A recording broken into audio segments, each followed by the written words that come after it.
His career best season will not include the World Cup. Well, that's Cristiano Ronaldo. And yes, he will be now trudging back home to watch his arch rival Lionel Messi take on Argentina to possibly the heights of glory. Yes, hello and welcome to the Beautiful Game. I'm Sanjeev Mukherjee.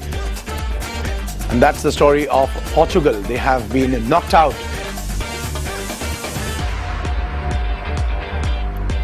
Yes, so Ronaldo will be having his cup of tea or coffee at Madrid and will be watching not only Messi but also Neymar possibly take their teams to the heights of glory.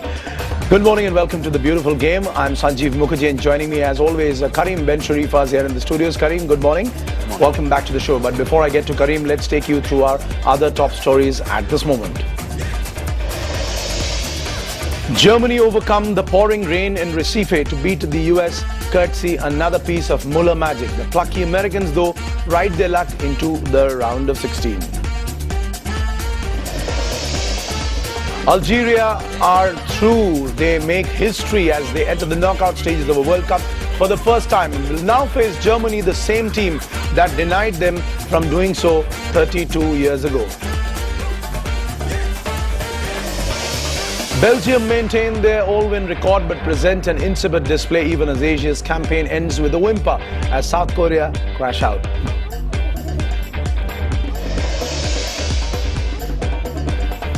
And Luis Suarez is sent home in a disgrace, a 9-game international ban and also a 4-month ban from all football-related activity. FIFA say such behavior cannot be tolerated.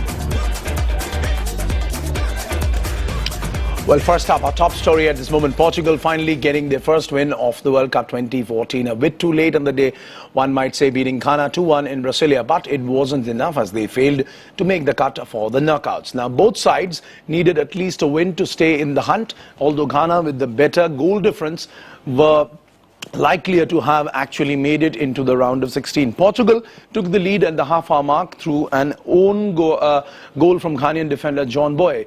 The Black Stars are never the kind to give up though, and when Asamoah Gyan converted from inside the box in the 57th minute, they were right back in the game. But their hopes of a stunning turnaround were dashed by Cristiano Ronaldo's first goal of this World Cup in the 80th minute. Ronaldo and his men went on an attacking rampage thereafter, but sadly for them, they failed to convert any chances. Portugal winning 2-1, but the campaign coming to an end for both the teams. Right, so Portugal ending their campaign, so did Ronaldo. Let's take you through the numbers. Very interesting statistics there. Portugal enjoying 55% of the ball possession compared to Ghana's 45%. But look at this, it's an end-to-end match. 19 shots at goal from Portugal compared to 18 from Ghana. 10 were on target, yet they've scored only twice. That perhaps in itself tells you the entire story as to why Portugal failed to make the best of their chances. Karim Ben Sharifah, good morning back and welcome back yet again, as I say, because I can see that big smile on your face. This is something you had predicted. Without a team, you might be the biggest superstar, but you will not end up as a winner on the world stage. That is perhaps the story of Portugal and Cristiano Ronaldo. Yeah, absolutely. I mean, star and individual brilliance can make you win games, 1 game, 2 games, but if you want to be consistent to win a World Cup and even to advance to the group stage, you still need the team behind around that that player, and as we discussed throughout the tournament, Portugal didn't have that enough quality, but also didn't prepare in the best way for this World Cup, with a lot of injuries, with a lot of problems in that Portugal side, and also the red card of Pepe hurt them in a key game. Red card of Pepe, yes, one incident, but one must also point out, Karim, the fact that even the latest FIFA rankings, which will surely change after the World Cup, that has Portugal as number 4. This is not the performance which is expected from a number 4 team. You cannot talk about just one red card or the lack of preparation. The number 4 team in the world, they lack the finishing touch, and many of them would be blaming Ronaldo for it. But the fact of the matter is, as a team, they never got together. No, for the Portugal, I would give a lot of responsibility to the staff, what I mean by the preparation, because when you come to the World Cup, you need to be at your peak at the time of the World Cup, not before or after, but we had seen when you have 4 to 5 players with muscle strain, that means there is some problem with your fitness preparation.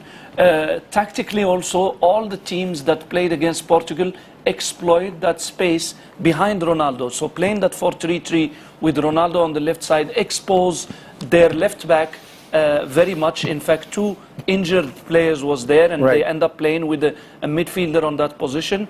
So maybe another formation with Ronaldo, maybe central, suiting that he will not defend, would have been better. That's what I feel. But Karim, if I could interrupt you, and for once, if we do not just leave it only on tactics. Yes, tactics and formations are very, very important, but the fact of the matter is the sort of chances he missed yesterday. Yourself as a coach, you would have been cursing yourself. There were chances which were much more difficult, and he scored from those chances for Real Madrid. He failed to do so last night. Come on, at least let's put the onus on him where he deserves it.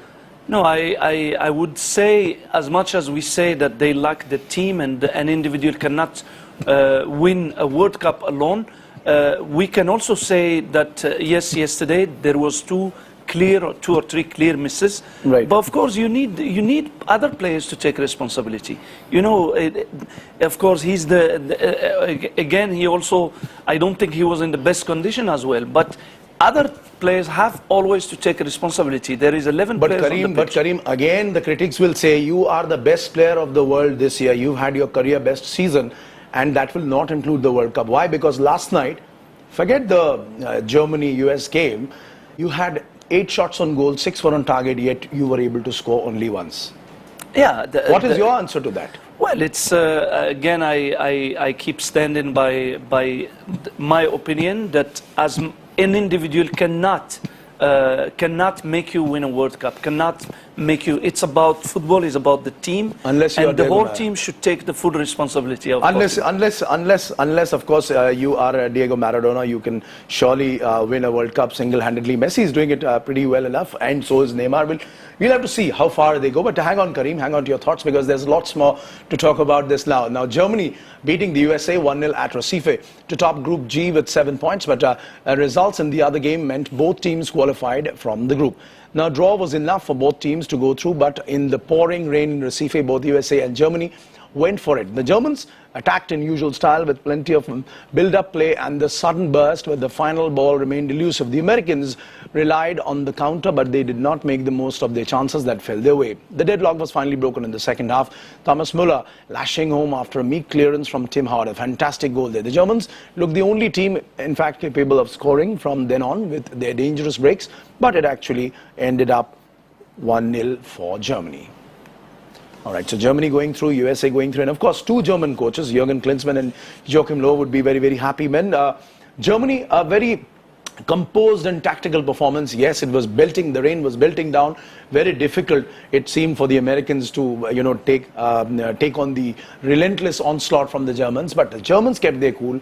They played their own game and made sure, even if they did not score 5 or 6 goals, they got the 3 points they wanted, go into the knockouts with a high. Yeah, they controlled the game, and you must give a lot of credit to the German team, because before the game there was a lot of speculation that the game may be ending up in a draw, which suit both teams. And since Klinsmann is coaching on the other side and they are close friends, I like the way Germany, from the start of the game, it's like giving a strong statement to all the people who was talking about that we are Germany, we cannot allow this kind of speculation, and we are here to win our games and to show that we are the strongest in the group. Strongest in the group. And of course, the way they finished, Thomas Müller, what is with Müller? Yes, people, at least German football fans, will already be starting to compare him with the other Müller, Gerd Müller. And whether he goes on to score so many goals. He's already got 9, I believe 9 goals so far in this tournament. But he's going from strength to strength, and he scores difficult goals, and he also makes them look so easy. Yeah, it's his contribution at that final attacking third of Germany is very, very strong. Of course, he is lucky to be surrounded by a good team. And he make a difference. He's still young, and most probably he will still have to. There's a long way in this World Cup. He may still have to play maybe 2 more World Cups. Right. Who knows? He will even outshine the great Gerd Müller. He might as well. In fact, he has another two, or at least two or three World Cups to go. But interesting pieces of information coming out on Twitter, Kareem, that for once a US president was watching Germans play. And it was Barack Obama who was sitting in White House watching America play Germany. Creditable performance there from Americans. Yes, they were outclassed, but one doesn't know if the rain hadn't happened, then how well they would have performed. But one thing is for sure, Jurgen Klinsmann has made sure he's built a team which might lack the top-level talent of a Messi, Ronaldo, Neymar, but they do not lack courage, they do not lack conviction, and they know that the only way forward, at least in a football game, is to go forward. Yeah, absolutely. The Jurgen Klinsmann bet on the strength of this team of USA, and the strength of the team is they are super fit. They run a lot. They are very much united as a team, but also the country is behind them, and that's the plus that I think Jurgen Klinsmann achieve in USA, because we know that football or soccer there is not the most popular game, and when you see the president of the country in an official trip in the airplane watching the game, and also the yesterday against Germany, most of the crowd was USA supporters. That is a plus that I feel Jurgen Klinsmann bring the American to start believing on a football national team. Of course, they have started believing. Not only that, he asked them to give a national holiday. I'm sure the Americans will go from strength to strength. But a piece of obviously encouragement there of the fact that yes, Tim Hard, he made that mistake, but he and Omar Gonzalez, it's no easy task controlling the German midfield and the German attack the way Tim Hard and Omar Gonzalez, he was in his first game yesterday, and it was very, very creditable to see a young defender coming to his first World Cup game and play against such big stars with so much of courage. He did a great game yesterday, very, very solid, though he got the yellow card, but he was in control. And halftime, just before they entered the ground for the second half, what struck me is his confidence. He was confident about his strong performance in the first half and carry on the same performance on the second half. I think USA lost the plot mainly on the midfield, because with the Schweinsteiger, Lam and Kroos, they controlled very, very well that midfield. And disappointing performance from Bradley, who didn't perform as he used to do. But the other midfielders, they was really, really very good. Another new thing which, Kareem, I'm sure you must have also noticed, is the fact that the Americans were kicking Schweinsteiger as if he was a ball and not Schweinsteiger. That's something which we've not seen before. But moving on to the other matches late last night, this one is surely a piece of history. Algeria creating history when they held Russia to 1-1 draw to enter the knockout stages of the World Cup for the first time, where they will now face the same team that denied them from doing so 32 years ago. And guess what? Who the team is? Germany. Now, the game didn't quite start to the Algerians' liking, as they fell behind in the 5th minute. Kokorin rising high to head home a superb cross from Oleg Shatov to give Russia the lead. It took them an hour before they could find their way back. Jabu delivering a perfect cross for Islam Slimani to head it in, even as Russian keeper Akinfeev later complained of a laser that had been directed at his face from the stands. And remember, that's how it stayed, ensuring the Desert Foxes to go through 32 years after the infamous match which was titled The Disgrace in Gijón. All right, let's take you through this game as the statistics of the match. Algeria enjoying a little bit of possession, lesser than the Russians, 47-53. It was a sort of like an even Stevens game, 8 shots on goal, 6 on target, 3 corners, compared to 10 shots for Russia and 7 on target and 4 corners. But what stood out in this performance from Algeria is the fact that they knew they had to press on and find the equalizer, which they did, and they of course used their strength, which was trying to find Slimani out there. Kareem and Sharifa, of course, you would be knowing much more about the history of Algerian football than anybody else, at least in India. Would you call this a wonderful twist in the tail, or history coming back to bite some people? Because 32 years ago, Germany and Austria played an infamously fixed game to knock out Algeria and prevent them from making it to the round of 32. This time, they're back there, and the team they're going to face is Germany. Nothing could be more delightful than this. I still remember, I still have souvenirs of that World Cup '82 of course, with the great Brazil, but also this team of Algeria played some wonderful football with some great players on that generation, and they deserved to qualify to the next round. Right. It didn't happen, and this generation, the expectations was not high because they really was not the strongest during the qualification and during the continental competition in Africa. Right. And also the coach was very much criticized. Right. Vaid was very much criticized at home in Algeria by a certain section of the media, by some people. But he, in fact, Karim knows what it is to play in a World Cup. He used to represent Yugoslavia in the '82 World Cup. Of course, he's a great coach, and he proved it. He proved a strong point by qualifying yesterday. Right. And they deserve this qualification. Their work rate is tremendous. Though the first half belonged to Russia. Right. They started brightly. They controlled the first half, but second half they come out and they didn't give up. They never looked like they are desperate. And they got that goal, though they blame the laser, but no, it's, I'm sorry, the goalkeeper of Russia had an awful performance in this World Cup. We remember the goal of Korea and even that set piece, he could blame only himself. I was coming on to this because, in fact, we just seeing Twitter, Fabio Capello, the only reason he's given for Russia's exit, Russia's performance not to make it to the knockout stages, he's saying that there was a laser light on my goalkeeper. What do you do to this man, Karim? That's ridiculous because Russia never looked the Russia that we know in the last World Cup, right. You know, with an exciting Arshavin, Zaguev and all that.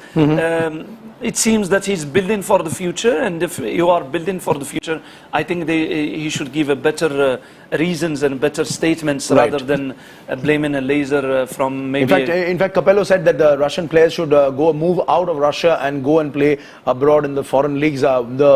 What analysts are telling Capello is that he should rather have moved Zaguev out from the bench and tried to play him from the beginning. Well, that's it. At least on Algeria, it's a mouth-watering clash which we'll get ready for, Algeria versus Germany. But before that, Belgium also playing a game last night, topping their Group H with an unimpressive 1-0 win over South Korea to head into the knockout stages where they will face the Americans. Now, fielding a new-look team as they had qualified already, the Belgians looked the same stale unit, lacking penetration and firepower. And nippy Koreans took the challenge head-on. And even though Steven Defoe was sent off just before half-time, South Korea failed to press home the advantage and find a goal. Now, with just 10 minutes left for the final whistle, Jean Vertonghen scored after Korean goalie Kim Sung-gyu had blocked Divock Origi's shot to end the campaign. Asia's World Cup campaign, in fact, ending with something which would be even less than a whimper, literally.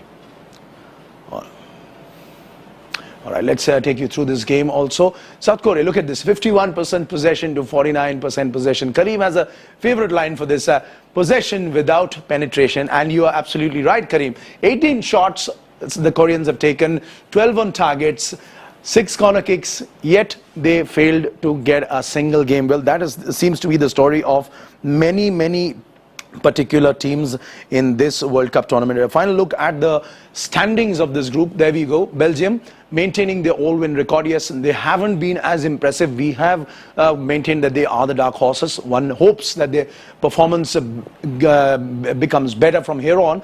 But till now, they have possibly underachieved. But what they've done is they've ensured they've kept a clean slate. 3 wins out of 3. Algeria, what a day it would be in Algiers when they would be celebrating this after 32 years of disappointment. First time they've made a history in 4 attempts. For the first time, they are into the knockout stage.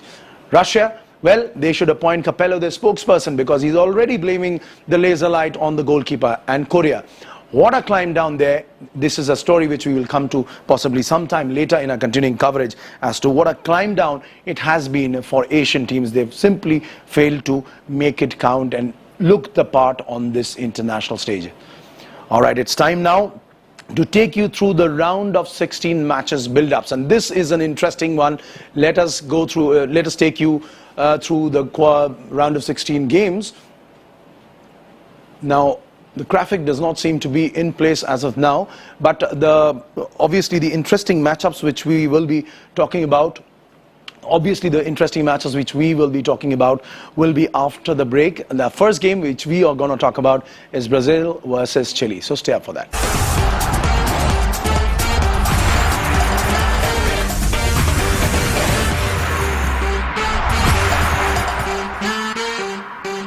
Welcome back. You're with the beautiful game. The round of 16 kicks off on Saturday, June 28th in Belo Horizonte with guess who? The hosts Brazil take on Chile in a side that has actually shown just how good they are, knocking the defending champion Spain out on their way to the last 16. That's a mouth-watering clash, Brazil versus Chile. Followed up by the second round of round 16 is another old South American affair as Colombia take on Uruguay on Saturday night in Rio de Janeiro. And remember, Uruguay will be without the services of Luis Suarez. All right, joining me right away, along with Karim, Novi is back here in the studios. Novi, looking forward to Brazil versus Chile. Two contrasting styles, two South American teams. Brazil, of course, everybody hopes that Brazil win their 6th world title, but they are in front of a rampaging Chile side, which has shown the world that Spain can be beaten and rather destroyed at their own game. History, form and tradition favors Brazil because 4 years ago they did meet in South Africa at Ellis Park, Johannesburg, where Brazil won rather comfortably with goals by Rubinho and Juan and Luis Fabiano. But it's a different Chile side. That is the important thing. But of course Brazil will have massive home support. This Chile side likes attacking a lot, and Brazil's defense has been a bit fragile. So we should have sort of an electrifying match and chance for Neymar to go further up in the run for the Golden Boot. Right. But I would have Brazil as odds-on favourite. Right, Brazil, everybody wants Brazil to win. Everybody has Brazil as the favourites. Neymar is expected to carry over as a big tally of 4 goals to maybe 8 or 10, who knows. But Alexis Sanchez, that's the man Brazil needs to wear. He's been in terrific form. He's not got as many goals, but he is the one who can actually strike fear in the heart of the Brazilian defense, which is also very, very shaky, Karim. He had a wonderful first round, the first 3 games. He had a big impact on that attack of Chile. Very positive, hard-working player. He never give up, and he's good on one-on-one situation. We had seen the first round matches. There is not many players who are so confident in beating players on one-on-one situation. Of course, in my opinion, there is another player who complete him is Vidal. He didn't play the last match, but when they are together, when they are with their first choice attack, Sanchez is very, very effective and can hurt Brazil defenders. Right. Remember, we will be, of course, previewing all these important games as we move ahead and look ahead. But right now, we're just knocking off on all these games with our experts. Now, the next bunch, they have looked a revolutionized outfit under Didier Deschamps so far, but will the French footballing renaissance continue some and they move beyond the knockouts? Now, they face the Super Eagles of Nigeria and Brasilia on Monday, the 30th of June. The question here is to you, Karim, first, whether France, yes, we'll talk about the midfield, but the France defense has been cagey for all the teams. France, yes, they have not been tested as much. We've seen what damage Nigeria could do, the way they literally tore apart Argentine lower midfield and the defense. They could be facing trouble there. Well, of course, Nigeria is an exciting team with some great players, but France, though they wasn't tested, but they show some solidity in their game. You know, they animate that 4-3-3 formation in a very good way. The 3 players up front start the defending from that line. They work hard pressing the ball. Right. Plus, of course, the midfield, in my opinion, they cannot afford to lose a player like Kabay there. They don't have a cover up for him, but all the other positions they have options, and also the defense. They had the luxury in the last game to test the bench, few players, and all of them looked very consistent. They have a very good goalkeeper, so I see them still going strong and from strength to strength. From strength to strength. Novi, on the other hand, French midfield, as Karim rightly points out, Valbuena, Kabay, and Matuidi. And up front, Karim Benzema. This looks to be a French team which could go all the way. And if they actually do win this game, they might as well run into Germany. Very formidable French team, and I think the crucial factor in the match with Nigeria will be Ahmed Musa, who was blistering pace as well as subtle change of pace. Right. His battle against Debussy, the right back. Right. I mean, that will be a very fascinating contest because Nigeria seem to rely so much on him on goals. And it should be a wonderful game because both are attacking teams, both like to push forward, and both play at speed. So I think we'll see a very high tempo match. But yes, I agree, France are definitely favourites. The greater scoring power, the much more consistent in all three departments. France keep their shape very well, right. and overall having the confidence of scoring so many victories. Right. And, you know, coming off sort of a very good group stage. Very good group stage. In fact, if they actually go on to do that, what a triumph it would be for French football after the glorious days of 1998 when we were all children as we watched it. Now, if France do make it into the quarterfinals, they are likely to be joined by the Germans to set up a mouth-watering European clash. But standing in the way of Germany in Porto Alegre would be looking for a historic upset. That is the team, Algeria. Yes, they have made it to the knockout stages after 32 years. Novi Kapadia, you are the man for history.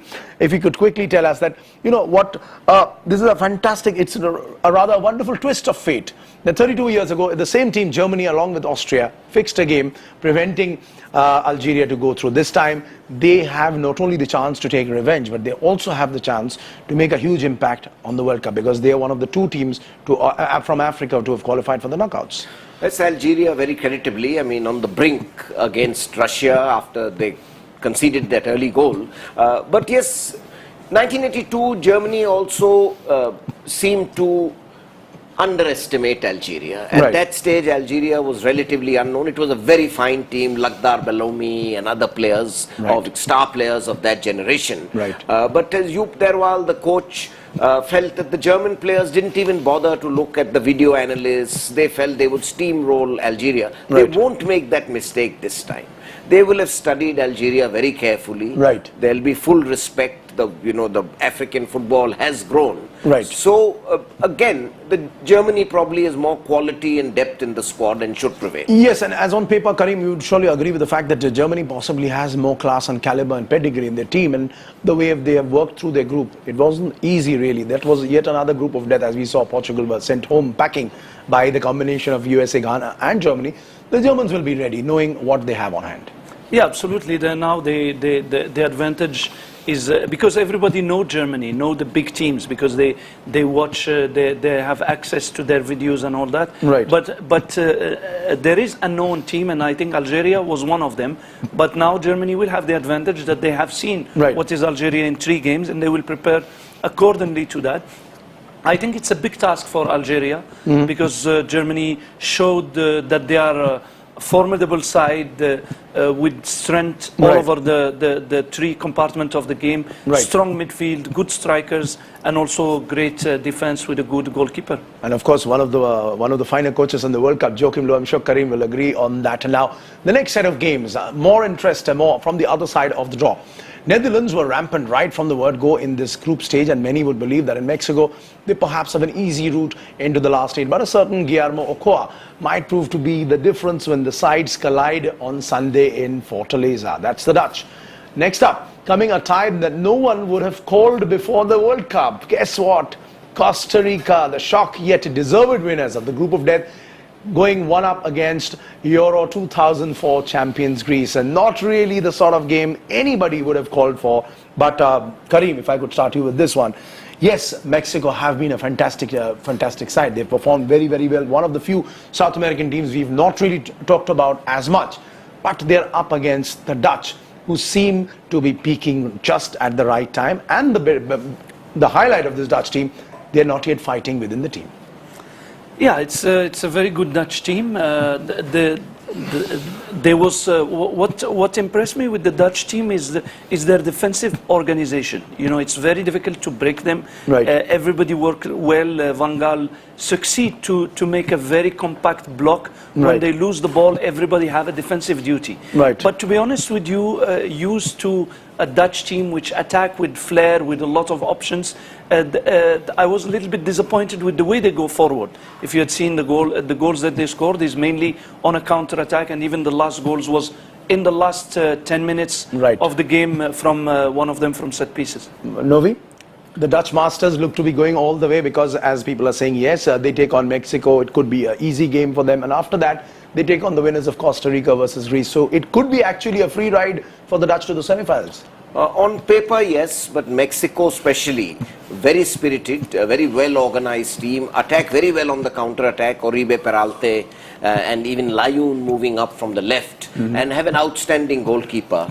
But Louis van Gaal has instilled a great sense of urgency and cohesiveness in this Dutch team, which has been lacking in some of the more talented Dutch teams of the past. Right. And with Van Persie back, that is one area, especially the use of the aerial ball, which could hurt Mexico. Right. And definitely would give the Dutch, probably have a little more firepower, should get them through. Even though they'll be up against a formidable goalkeeper, this game could go to extra time. Right. It could surely go to extra time and maybe well beyond. Who knows? This is a tournament of surprises. But this is one game right now which we'll discuss, which even Cristiano Ronaldo, I'm sure, would be, sitting up to watch this. Yes, Lionel Messi, the man who's carried Argentina through to the group stages, to the knockouts, but it may be high time for his teammates to get themselves counted when the Albiceleste take on Switzerland in the second round in Sao Paulo on Tuesday. Watch out for that game. And the one next would be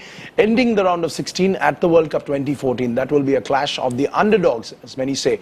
Belgium, who were not really underdogs, but the dark horses, versus the Americans, who rode their luck into the round of 16. The last of the second round fixtures that kicks off on Tuesday night from Salvador. And I'm sure Novi and Karim will not need to take even a guess to realize that the game we are going to talk about is Argentina. Argentina, right on the shoulders of Lionel Messi. Expecting more magic from Messi?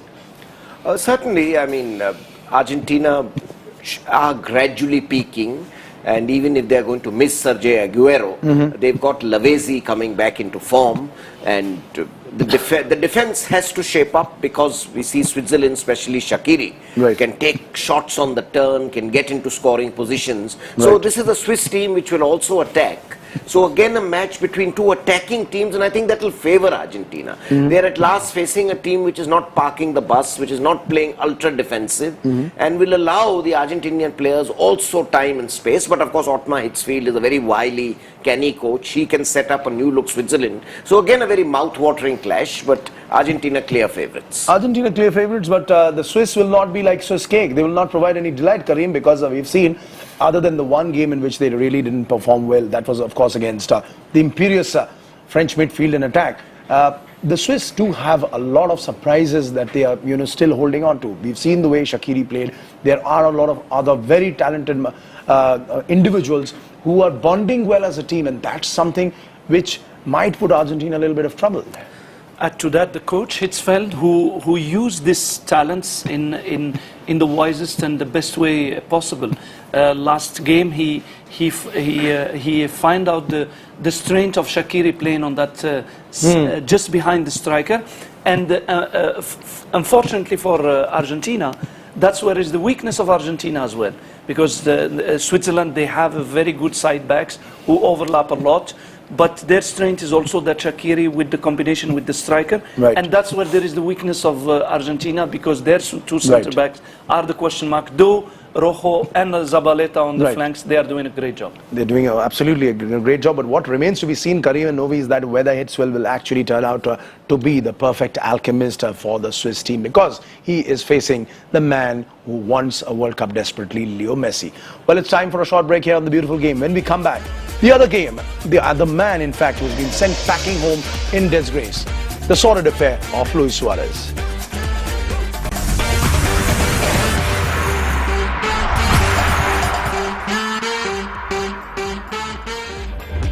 Right, welcome back to the Beautiful Game. Now, the disappointing story from the Cup of Dreams. Luis Suarez bite finally has come back to bite him. The FIFA banning the Uruguay striker from all football-related activity for 4 months. Yes, indeed, this means Suarez's World Cup just got officially over. He will not be able to take the field in Uruguay's knockout game against Colombia on Friday or for the next 9 international outings. That's not all. The ban also stalls his club appearances. He will not be playing for Liverpool either till November now. Now, this, of course, is the third time Suarez has been banned for biting an opponent.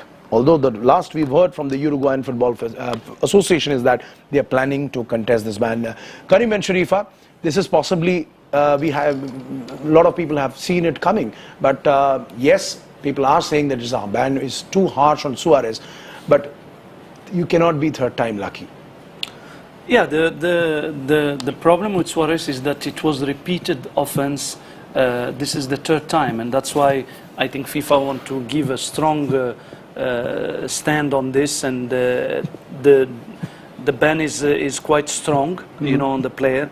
I don't think in the future it will affect him a lot, because let's not forget that football is also a business run by some shrewd people, and he will definitely find a club later on, because he's top class player. The question is, Karim, will he find another player to bite?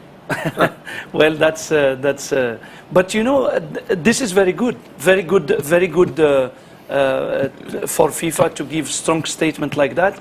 But there are also other issues which we wish that there is a strong statement on some other issues that affect the game as well. Right, but Novi, very quickly, this is not a time to mix up a lot of issues, because we've seen a lot of these football analysts and experts, even on the official broadcasting channel. They're talking about the fact that yes, there are people who commit fouls, there are other acts of violence, but that and Suarez biting an opponent is not the same thing. A foul is a foul, you have a means to deal with that. But this is something more carnal. This is something totally different. It's a primal, one would say, act from Suarez, and he's been repeating this. So obviously, FIFA was right in slamming him down. See, the fouls they're the laws of the game which can deal with that. Like Tesotti elbowed Luis Enrique of Spain in the 1994 World Cup, broke his nose, and Tesotti was then also banned for, I think, about 7 matches. So those are within the laws of the game, and yes, FIFA has to take action. This is sort of destroying football's image. It's not the beautiful game anymore. It's giving, let's say, a cannibalistic touch to sort of a game which is by far the most popular in the world. And that's why I think FIFA is thinking out of the box. But what Liverpool did with Suarez, maybe here is a person who's a split personality. He needs the psychological help. Liverpool did it the right way. Maybe this should be taken a step further. I mean, he is a great player. So the idea is the remedy, not just, to sort of put the axe on him. And the remedy is not just a ban, but maybe Liverpool also has to clamp down on Luis Suarez. On that note, it's time for our final break on the show. When we come back, we'll talk to you about how you can join in the conversation here on CNN IBN.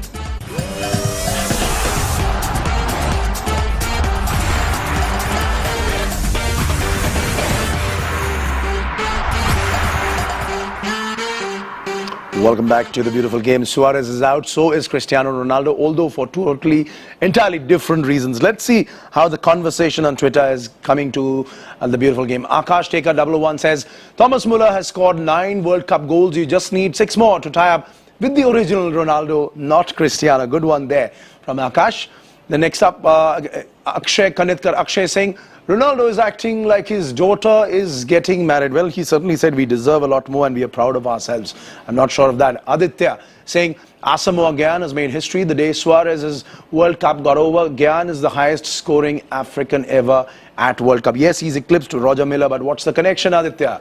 Furtive glances. In other news, Baba, I don't know who this is. Baba predicts Suarez being offered a lead in a vampire movie once FIFA bans him. Well, I'm sure then if that is the case, then he's already got a couple of roles, if that's what you're trying to say. Tweet of the day. The Sarki Fakir says, 4 months off the football pitch. Luis Suarez is going to lose some serious weight. Well, teeth of God. I'm certainly sure it's not the teeth of God. Listen, remember, this is how you can join us, join in on the conversation. You can tweet at IBN Live with the hashtag World Cup. Leave all your questions, thoughts, suggestions, even anything you want to talk about the matches, the players, the tournament with Novi, Karim and myself, and they'll be more than happy to answer your questions. On that note, Novi and Karim, thank you very much for joining us. Remember, we'll be back tonight to take a further look at the FIFA World Cup. Till then,